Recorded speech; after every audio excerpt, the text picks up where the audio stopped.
My message is very simple today. The Wright brothers didn't have a pilot license, so they weren't qualified to fly an airplane. But yet, because of their persistence and their work, we could travel across the world in less than 24 hours. Peter and John didn't have formal education. They never went to school to learn how to preach, so they weren't qualified. But when Peter preached his sermon on the day of Pentecost, about 3,000 souls were saved.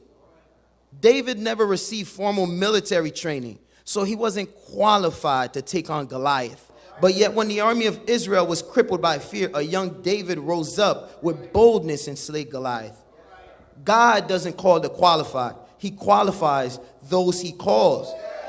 And who God calls and chooses to be his servant, that's up to God. His will doesn't have to be in alignment with our will. It doesn't have to match up with the world, with what the world taught us. It doesn't even have to make sense.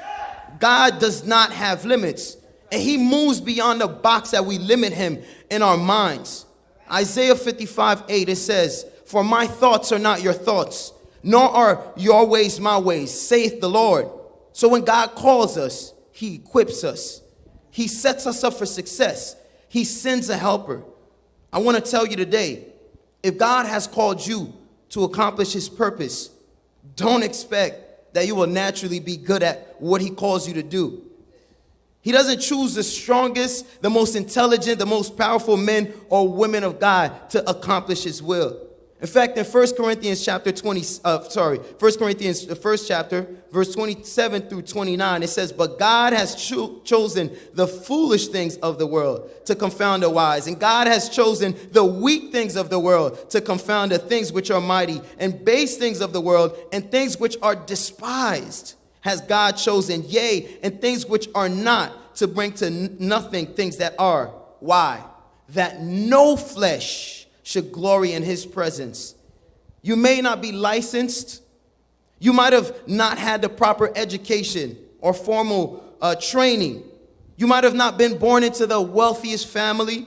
You may not be the greatest singer or speaker. You may feel like you have no special gift or talent. You may not even be the holiest person. But remember this, that Jesus in his time, he did not choose the most powerful, qualified men in his society like Pontius Pilate or the high priest or Nicodemus. Instead, he chose fishermen like Peter, like Andrew, like John and James, etc.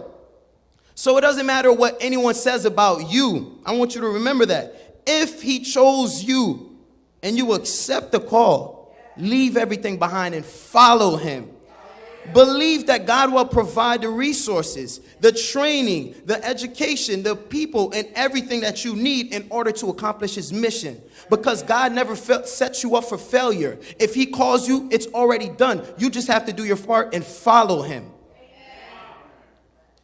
People may scorn you and say all kinds of things about you. But as long as you are in him and he is in you, they will perceive, like Peter and John, that you have been with Jesus. He who is in you is greater than he who's in the world. There's something important God calls you to do. There's something important God called you to do. There's something important God called you to do. There's something important God called you to do. There's something important God called you to do. And he chooses who he wants to choose. It doesn't have to make sense. He chooses that it must be done specifically through you. So remember today, God doesn't call the qualified.